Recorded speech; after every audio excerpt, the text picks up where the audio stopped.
कागल तालुक्यातील मौजे शेंडोर इथल्या गट नंबर 1251 या सरकारी गायरान जमिनीमध्ये काही लोकांनी पक्की घरं बांधून शर्थभंग झाल्याबद्दल श्रीकांत माने यांनी राज्य शासनाकडे बाजू मांडली।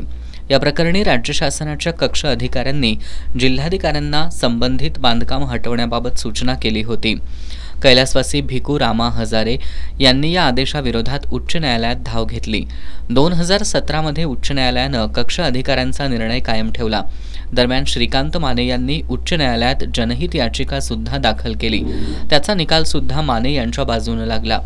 यानंतर कब्जा नोटीस काढल्यावर भिकू हजारे यांनी उच्च न्यायालयात अवमान याचिका दाखल केली। उच्च न्यायालयाने ही याचिका सुद्धा फेटाळली।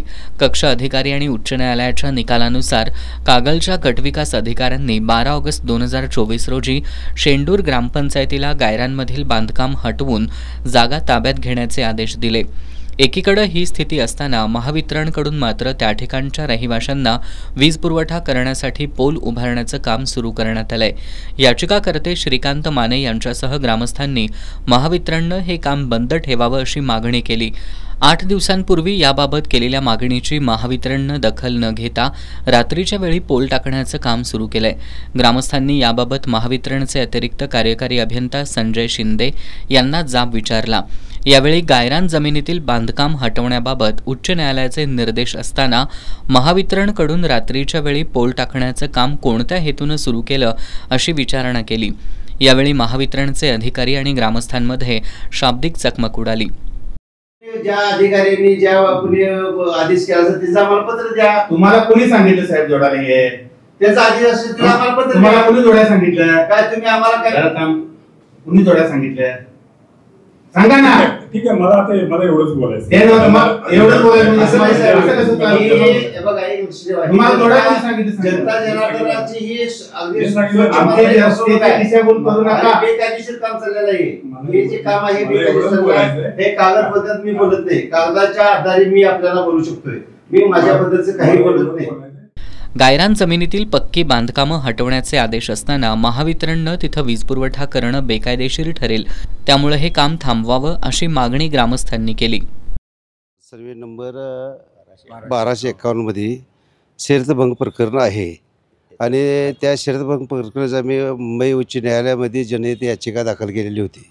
ती याचिकाचा निकाल आमच्या बाजूला लागलेला असून आमच्या बाजूला लागलेला असून आमच्या विरोध परत ते धनगर समाज गेला, त्यांचं निकाल ते अपील फेटाळलेलं आहे। आज रोजी आपल्याला त्याची तशी लेखी कागद आहेत काय, त्याच्यानंतर महाराष्ट्र शासनाकडे तिने अपील केलं, ते महाराष्ट्र शासनाचं निकाल अपील फेटाळलेलं आहे। माननीय जिल्हाधिकाऱ्यांनी चा आदेश आपल्याकडे आता आहे।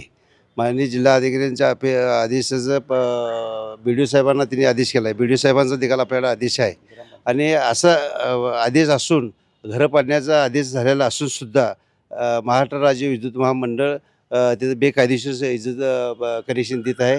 याबद्दल वारंवार आम्ही त्यांच्याकडे लेखी तक्रार केली असतात तरीसुद्धा आम्हाला त्याचं काय त्यांनी लेखी दिलेलं नाही आणि आजसुद्धा काय मी निवेदन द्यायला गेलेलं असता बेकायदेशीर आजही त्यांनी म्हणजे आम्हाला लेखी उत्तर दिलेलं नाही आणि आम्हाला निवेदन स्वीकारलं आहे, लेखी उत्तर कुठल्याही पद्धतीचं दिलेलं नाही आणि